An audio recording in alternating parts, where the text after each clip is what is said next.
There is a deadly conversation taking place in broad daylight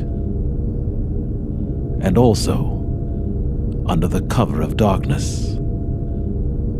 This horrifying dialogue is not overheard in secret places, nor is it found hidden among the obscure. This howling of the heavens is seen and heard in every sky throughout our world. The conversation of whether UFOs exist or not is a conversation that the wise will no longer debate, for it is a debate for fools. The evidence is so pervasive and so ubiquitous that it can no longer be seen as a belief.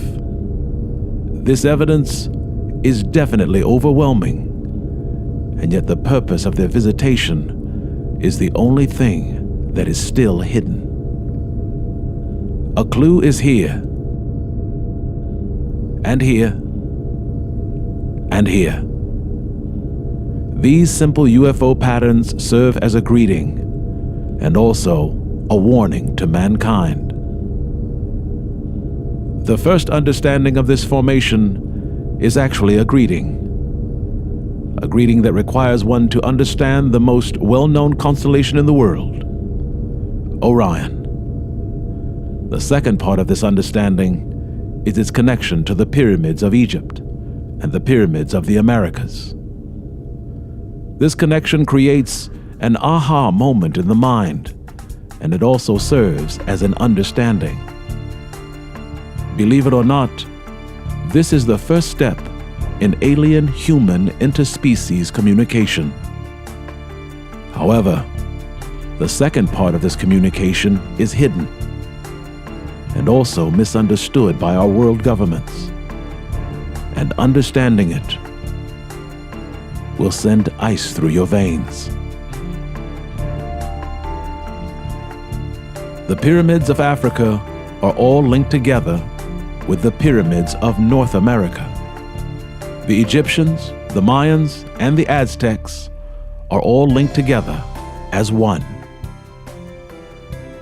They were miles apart, and yet they were all one culture and one people. And the reason why is because they all share the same Father. And He is here.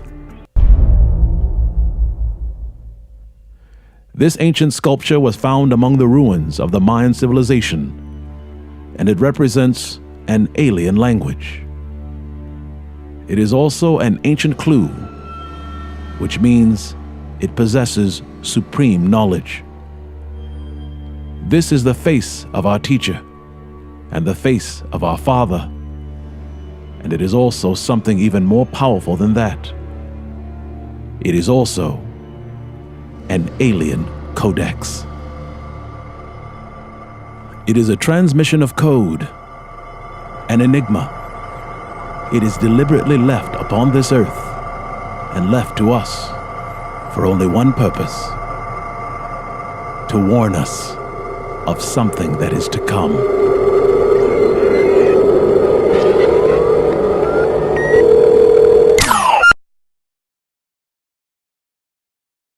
Unbelievably, this alien work is actually religious, as were all building projects of the ancient world. Today we believe that religion means faith or belief. In the ancient world, it meant far more than that, and faith was the least of them.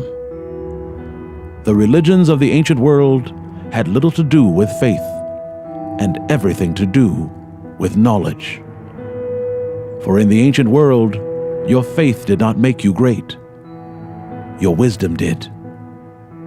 A man who understood the purpose of the Great Pyramid was one who was blessed with the God of knowledge and also eternal life. One who could unravel the mystery of the Sphinx was said to be one of supreme knowledge, who would also be blessed with power and a crown of God and authority. In the ancient world, the Word of God says, in all you're getting in life, get knowledge, get wisdom, because wisdom is worth more than silver and gold. The Egyptians and the Mayans tell us that time moves in a circle, a repeating circle, a cycle of living and dying on the same world, over and over again. What is old is new again. What is created will be created again. And there is nothing new under the sun. They left us their religion and also that which was holy. And what was holy to the ancient world was knowledge. An example of the dichotomy that separates their religion from ours is here. This ancient carving of a woman has been seen in our world for nearly 4,000 years. It is called the Queen of the Night relief. And every scholar and every professor who tells her tale calls her Lilith.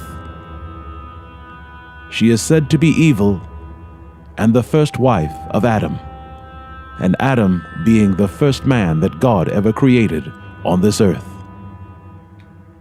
When man began mass-producing books and mass-producing media, a horrible crime was committed. And the crime was calling this innocent woman a devil.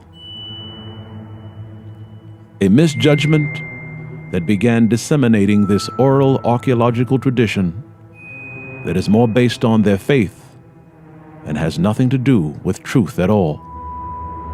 This evil woman that is said to be Adam's first wife is actually one of the most powerful and glorious women ever to set foot on this earth.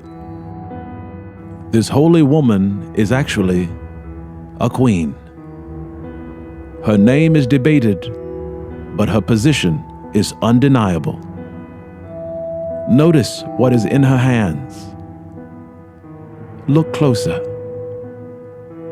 This ancient symbol is actually Egyptian, and it is called a Shen,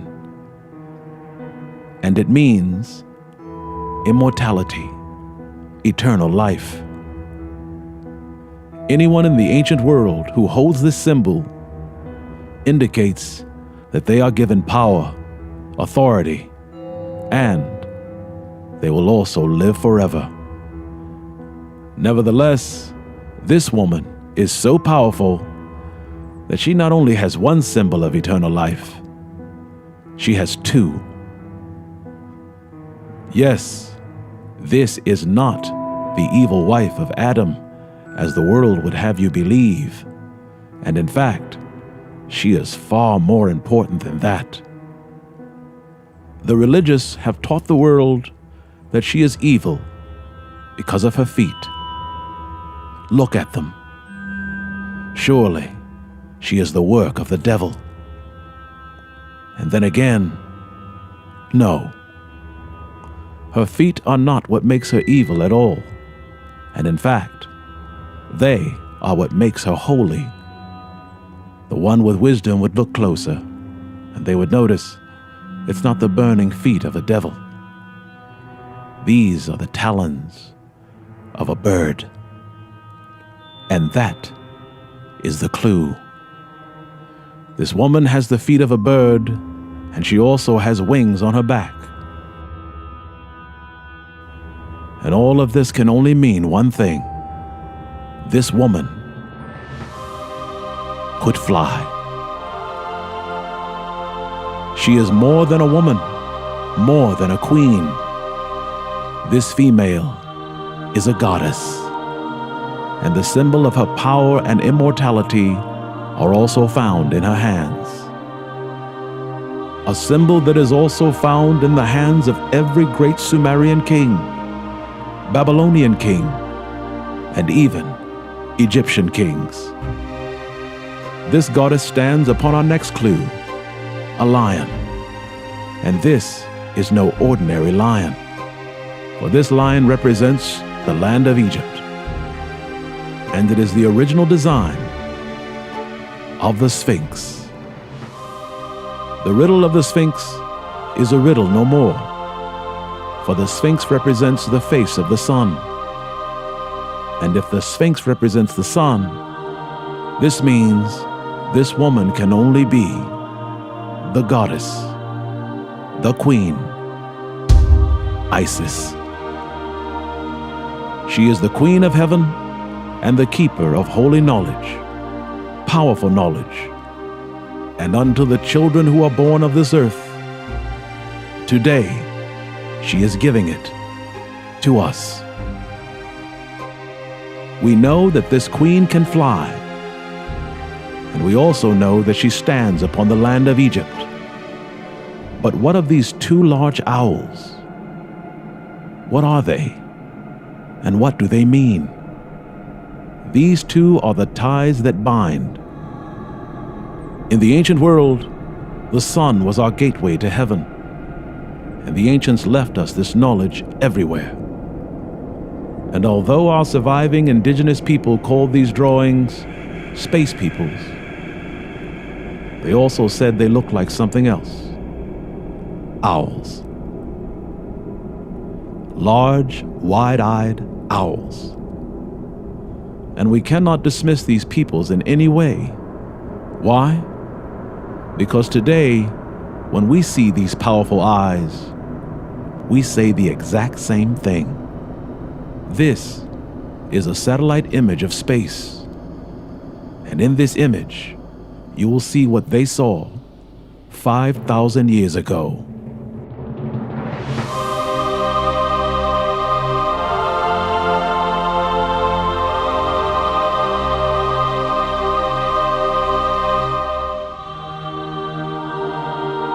These are two black holes, and they are connected together. But then again, they look like an owl. An owl represents the entryway into heaven and into the house of God. This owl is the opening of a wormhole, or what the ancients would call a stargate. And yet, there is another ancient riddle that has troubled the faithful more than anything else, and that is the worship of animals. Why do we do it? Whether a bird, an elephant, a cow, a serpent, or a lamb, animals play a significant part of our religious beliefs. In nearly every part of our world, there is a reverence, a beauty, and a worship for four-legged beings, and one more than any other, and that is cattle. The cow or the bull is one of the most holiest symbols of God in the world, and it has been deified for thousands of years. All over the world we find writings, paintings, and hieroglyphs of cows and the worship of them. More than half the world honors them and worships them, and at the same time, they have no knowledge as to why. To them, it is a belief, a faith, and yet they believe even without knowing. In the ancient world, the Apis bull was very holy, and even more than it is today. And if we look back 50,000 years, we find it was just as important to prehistoric man as it is to us. Nevertheless, if we do look back, we will know why. And once we know why, none of us will ever be the same. In nearly all of the cave paintings, there are always pictures of a bull or a cow. And what is important about these paintings is the fact that they are always painted on the ceiling, and usually with a cloudy sky or a night sky. The ceiling forces you to look up, and this act in itself is the clue. In order to find the origin of this Apis bull that is holy, one must look to the heavens and to the origins of our world's various faiths. And that is Egypt. The pyramid is created to represent the sun, and yet it is created not in a circle, but instead a square. All over the world, every sun monument is created not as a sphere, but as a square. Whether Mayan, Incan, Aztec, Egyptian, or African, the sun is always a square. And the reason is, in the ancient world, near the summer solstice or the winter solstice, a hole will appear on the sun. And invariably, it will be a square. And when a square appears on the sun, it means the time of man has come. We have matured. And it is also something even more powerful. It is an invitation to the holiest place of all, the place of the Apis bull. Here is the worship of the Apis bull, and here is the square on the sun, and the knowledge of it all is here. Once you enter this square hole in the sun, you will enter a gateway. You will travel through what we call a wormhole. You will begin an interstellar space flight throughout the cosmos that mankind has taken for more than 100,000 years. We will travel through this wormhole, and when we come out, we will be here. When we leave the sun, we will exit here in this area of the constellation of Taurus the Bull. And how we know this is because of this: a square. The gate of the sun and this holy constellation are linked together. To confirm this conception, all one has to do is return to Egypt. If we go to Egypt, we will find a confirmation of this knowledge that is so overpowering to the mind that it will stun you into silence. Although the doubting Thomas will say, "This square is only a coincidence. These two subjects have nothing in common. It's pure fantasy. It's imagination. It couldn't possibly be true." It is true. And the confirmation of the truth is here.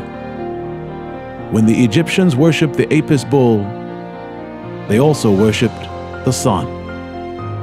And the two were always linked together as an entryway and an exitway into the cosmos. Here is an ancient Apis bull that was worshipped for thousands of years. On the head of this ancient and holy creature is the sun, and with it, the power of the serpent.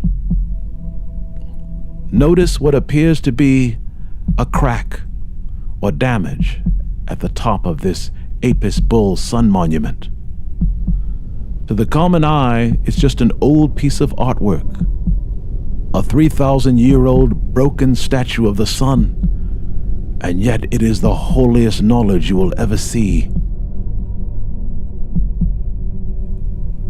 And now, a satellite view of this same object today.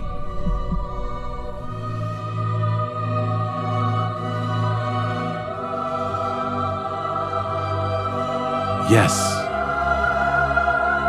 this is the hole in the sun that they saw 5,000 years ago. A hole exactly like what we see today. Walk away from what you have been taught of Egypt. Walk away from it. There is no proof more powerful than this. A hole in the sun. A view that requires a satellite.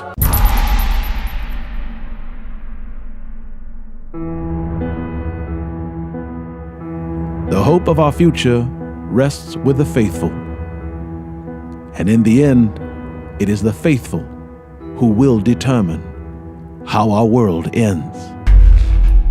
Whether scientist, pragmatist, or atheist, one must come to understand the importance of faith. All of the words of God tells us that our end comes. And although our numbers are as the sand of the sea, only a few of us will survive. The end of the world is a fiery one. And yet all words of God on this earth, they tell us why. And the reason is because we refuse knowledge. And we refuse to accept knowledge.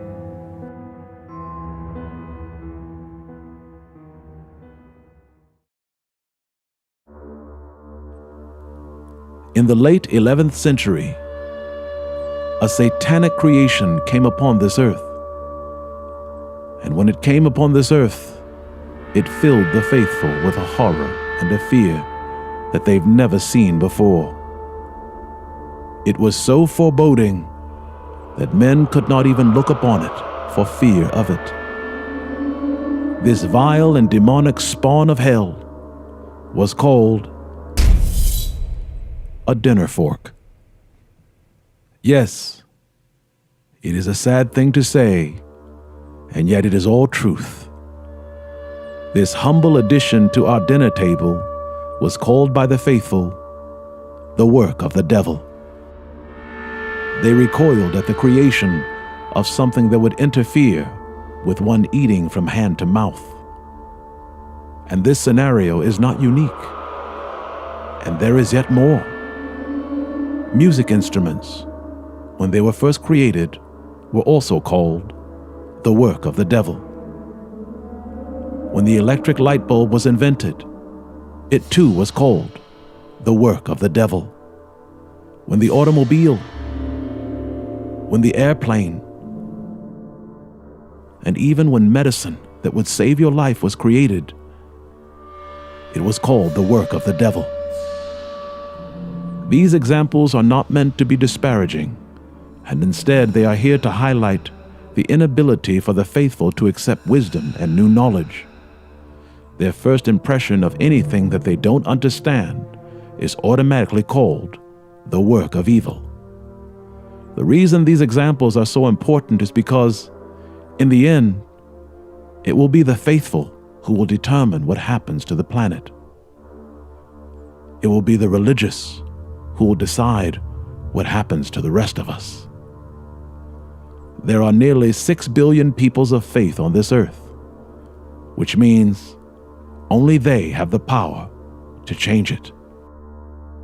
Their numbers alone will tell us what will happen to the rest of us. In the future, new knowledge will come, and it will come with earth changes that will threaten the life of earth. It is then when we will need the Muslim, we will need the Jew, the Christian, and the Hindu, and all peoples of faith, and we will need them, because it will be a time when we must unite.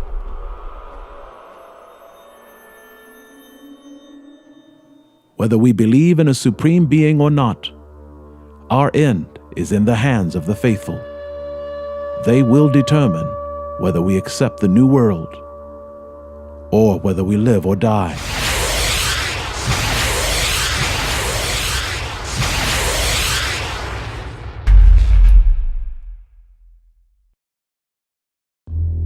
Our first steps begin here.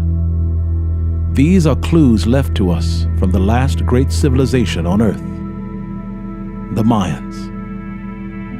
These stela represent a calendar of seasons and times. A time for moving, a time for traveling, planting, and also a time for gathering. And yet, every Mayan glyph shows them moving while crouching and being loaded with cases and supplies.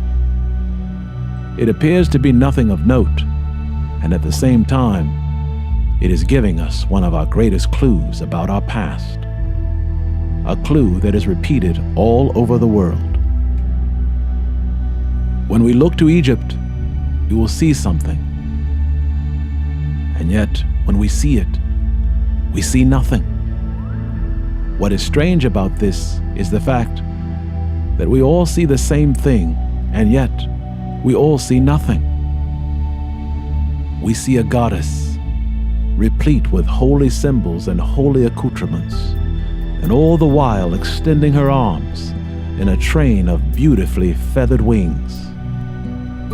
This unobtrusive vision of the ancient world and its understanding has evaded man's intellect for thousands of years.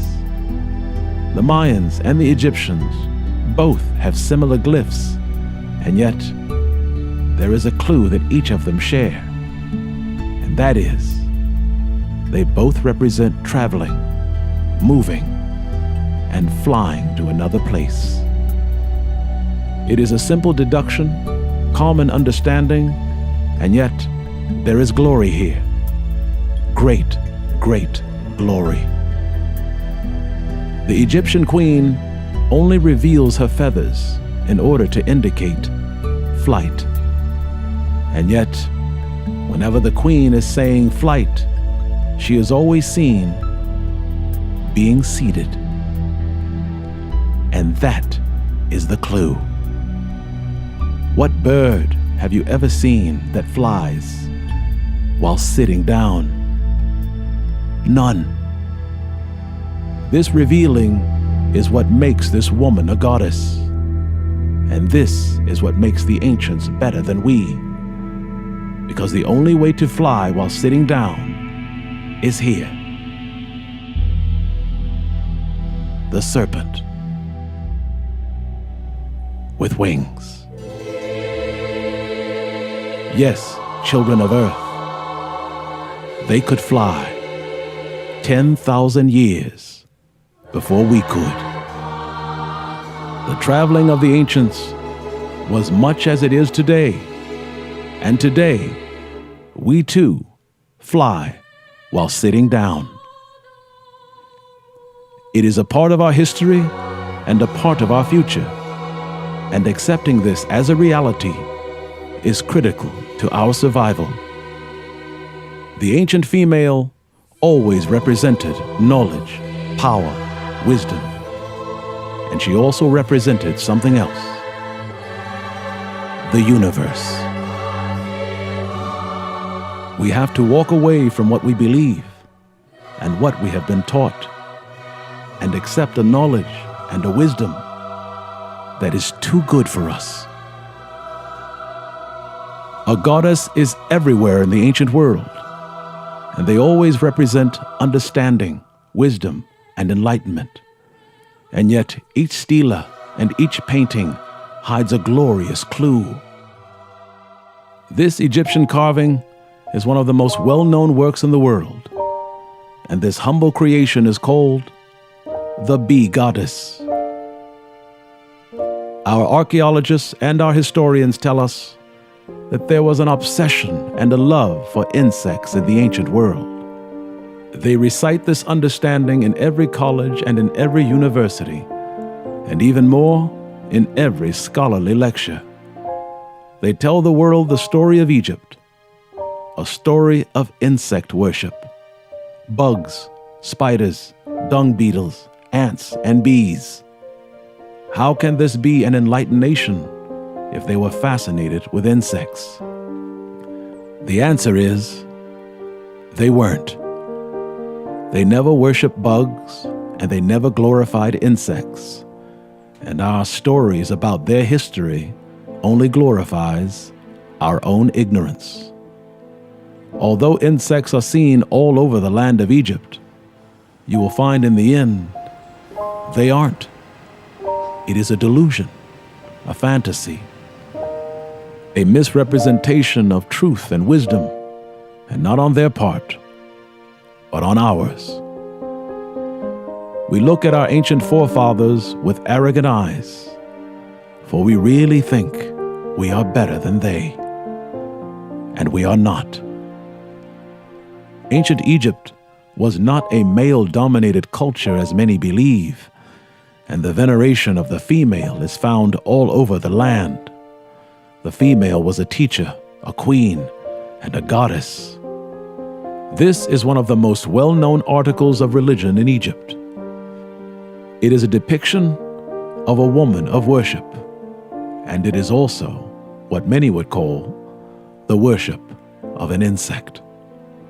She has the body of a woman with the posterior of a bee. And all of this was the reason why the female was called the Bee Goddess. Her wings are short, and her breasts are supple, and beneath her is the sweet nectar of flowers in bloom. Nonetheless, remember, in ancient Egypt, all is not what it seems, and thus the eye of the enlightened always sees something else. Look at the petals on these flowers, and now look at this goddess. A woman and an insect combined to do what? To give us a clue. Each writing of an insect is not to show the worship of it, but instead it is to highlight its attributes. Something unique about that particular insect has a God characteristic, and that characteristic, when revealed, reveals the God. With the depiction of any insect, it can be its eyes, its legs, or its sound. Look again, and now open your mind. These are not flowers at all. And this woman is not a bee. No, she is not a bee, but she sounds exactly like one. And her sound alone unlocks this 10,000-year-old mystery. Listen, this is the actual sound of a bee. And although we believe these petals to be two flowers, they are not. Listen, and now look at these flowers. Stand still and see the revealing of the bee goddess.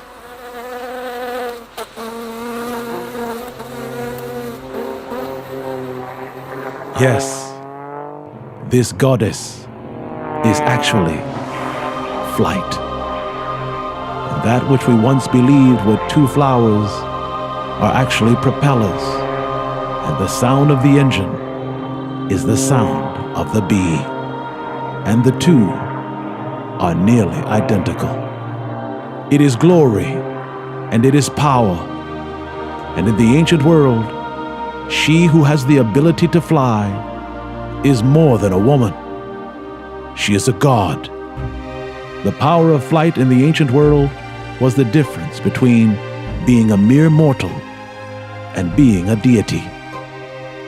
It is a powerful display of expertise, knowledge, and wisdom, and yet it is all for naught if we choose to disbelieve them. All of this is proof that we have done this before. We have all been here before. And we all died. The proof of flight is everywhere in the ancient world, and our ability to understand it and to accept it will determine if we will survive. A great and powerful warning is given to us, and it has been staring us in the face for nearly 2,000 years. Figures, lines, and mysteries. And no one on this planet knows what they mean or why they were created. And the reason no one knows is because we look upon every ancient creation as inferior to our own misguided standard of intellect. And yet, as intelligent as we claim to be, and as superior as we believe we are, not one of us has unlocked its knowledge. Nevertheless, these ancient, dusted, and derided lines holds the answers to the greatest secrets of all time. It is a revealing of wisdom that is so powerful that it will transform our entire world. And yet, we cannot understand them until we can accept the fact that they were greater than us. And there is no place on earth that displays this reality more than Tiwanaku, Bolivia. It is a creation that has had men scratching their heads for more than 2,000 years. It is quizzical and perplexing, and yet its understanding and its answer is patently obvious to one who is willing to accept the impossible. To understand this figure, one must do something that is counterintuitive to intelligence, and that is to ignore it. Don't look upon this ragged figure or its infantile artwork, and instead look at what is beneath it, because what is beneath it holds all the knowledge. What is beneath it is a door, a doorway. And a doorway is an entryway that will ultimately lead you somewhere else. It may seem to be a relic of a bygone era, and it may also appear to be incomplete and lacking in structure and knowledge. To the contrary, it is vibrant, brilliant, and bustling with undiscovered awareness, shouting, crying, and begging for one of us to look closer. The doorway is the key, and what makes it a key is the fact that it unlocks hidden and ancient mysteries all over the world. A doorway is always found in holy places, and it is created in every record and every holy carving depicting the afterlife. And yet, what is the most astounding part of this doorway is the fact that it was found in Nazca, Peru. Not only are there lines here, there is also a door, a doorway. It is a mountainous doorway, and it also has the graven image that shows a strange alien who appears to be greeting our new world. A doorway as plain and as common as it may be is ubiquitous in holy carvings. Whether Sumerian, Babylonian, Egyptian, it's everywhere. And although Sumeria was the oldest ancient civilization on earth, astoundingly, when this doorway is found in their ancient culture, it is called a gateway. The doorway was found to be a mystical symbol and a representation of the heavens and the netherworld. And yet what confirms the purpose of this doorway is found in its quiet, ancient, and unassuming name. And the name is Tiwanaku. And this name means the gate of the sun. This stone structure is created to represent the sun, and its symbolism and its intricate artwork are created for one purpose. It is created for us. It has been a mystery for more than 2,000 years, and again, it is only a mystery because we refuse knowledge, and we refuse to listen. This image of a ragged and broken king has a Mayan face and an Egyptian flair, and both of these things mean look closer. He has the face of the sun and the body of a man, and his artwork represents the glowing face of the sun. In his hands are the staff of his authority, as they are two serpents, which represent authority and power. Then again, look at this enhanced version of this stela, and you will see something staggering. And that is, these aren't serpents in his hands. These are actually birds. This sun god is holding two birds as his staff of power. and this meaning couldn't be clearer. The sun has a doorway, and this creation is called the gate of the sun, and to enter into it requires that which the birds of the air find to be common: flight. Flight is the key. It represents knowledge, information, and understanding, and accepting the fact that the ancients could fly is critical to whether we do. This king is both son and God, and yet he holds these two birds with the hands of a man. This means that this knowledge of this God is made for man. It is telling us that mankind must harness the power of flight in order to reach this doorway, this sun gate. The reason this stela has remained a mystery for 2,000 years is because we were too young to understand it. All pyramids, hieroglyphs, and stelas are created to be understood only when we reach the technological age. Why? Because it is only in the technological age where we have the power to leave the earth, and also the power to change our fate.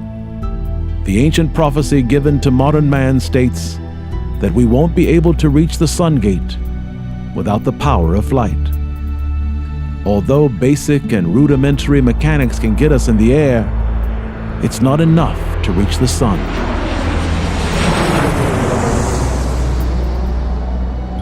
In short, they are telling us we need more power, and lots of it. Unbelievably, what will give power to our fledgling wings is found within this stela, a message, a code that we will only understand when we achieve technology, because technology gives us more power. CPU processing power. The mechanical age was never enough to help us. We needed technology. The more power we can push into a small space means more capability, high capacity power in a small engine. It is the intelligent design of spaceflight. The power of the sun regulated by a small, diminutive sun chip. This connection could not be more obvious. Computer technology, nanotechnology, and quantum technology. It is the age that they have been waiting for. We are no longer children, and we now have matured. We now have the ability to reach the unreachable, and that is the house of our Creator. It is a powerful transformation of flesh and spirit, for these new abilities will change who we are and change our purpose. This new technology gives us the power and the ability to fly, and not just to fly around the earth, but also interstellar space. The sun is the litmus test for man, and our ability to reach it is the test of our faith. For when we do, we will become something different than what we are. Reaching it will create a complete transformation, and we will no longer be human anymore.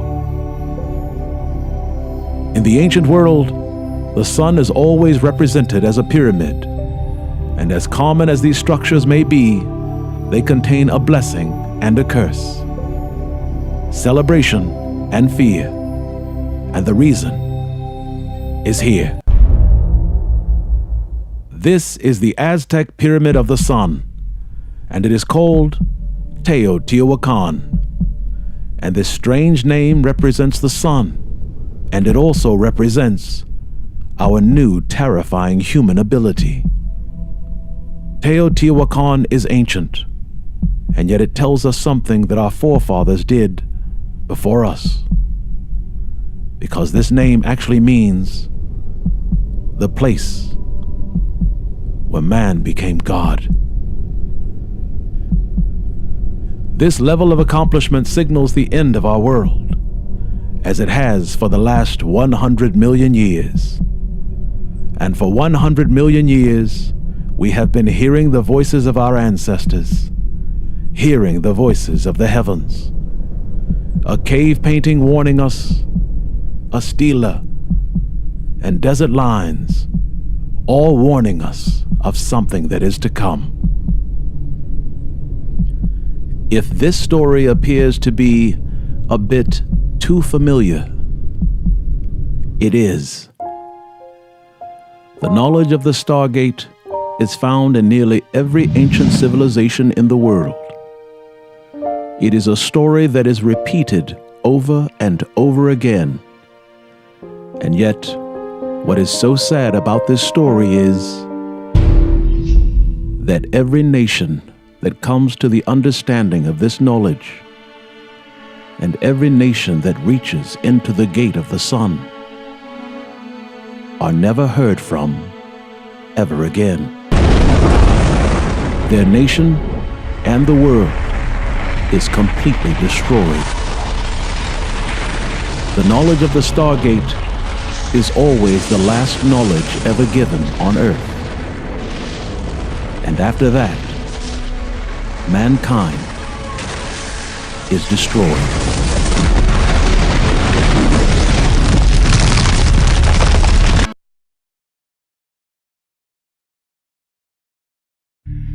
Human beings are made to be wise and created to give ear to learning and achievement. And yet, if we refuse knowledge and if we refuse learning, then we are all wiped away. The Stargate is our last word, and it is also our last warning. The Earth is coming to an end, and if we do not listen, then what will we build to warn the next humans that come after us? And the most disturbing knowledge of all, children of Earth, we may be the last.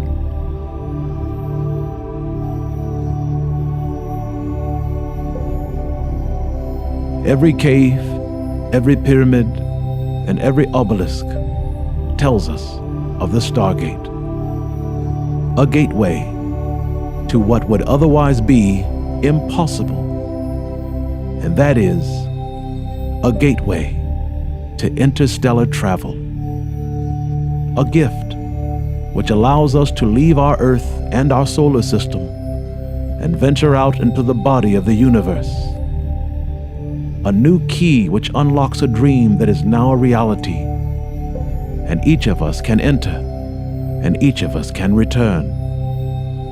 However, when we return, we will no longer be seen as human beings, but instead as celestial beings. We will sing a song that we have never sung and dream a dream that is not, because it is a dream come true. And the greater beauty of this knowledge is the fact that we will all live. We will no longer be called human beings, and instead, unto the new children of this earth, when they see us, they will call us the Star People. Although we believe it is a journey that is made for science, a journey made for those with privilege, it's not. The people of the earth will ask, who gets to go through this gate in the sun? Who gets to live? The rich and the powerful? What will happen to the rest of us? Are we to be left here on a dying earth?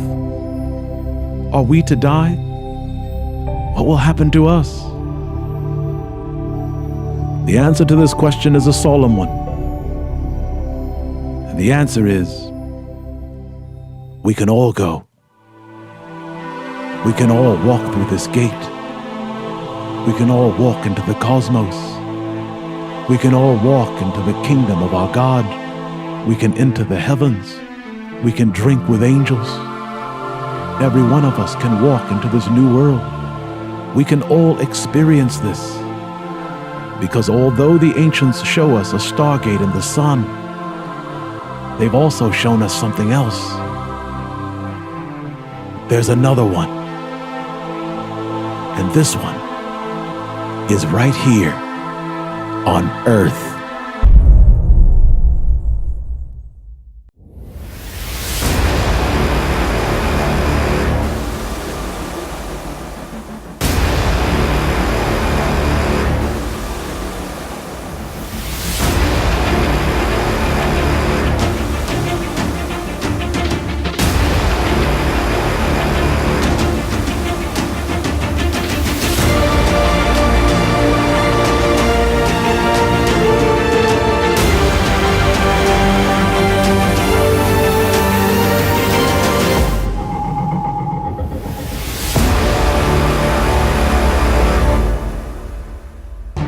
Get The Stunning Conclusion, Invitation number 8, a full-length feature film, and download and stream the entire series, The Knowledge of the Forever Time. The End Has Come. Available September 1st, only on Amazon Prime.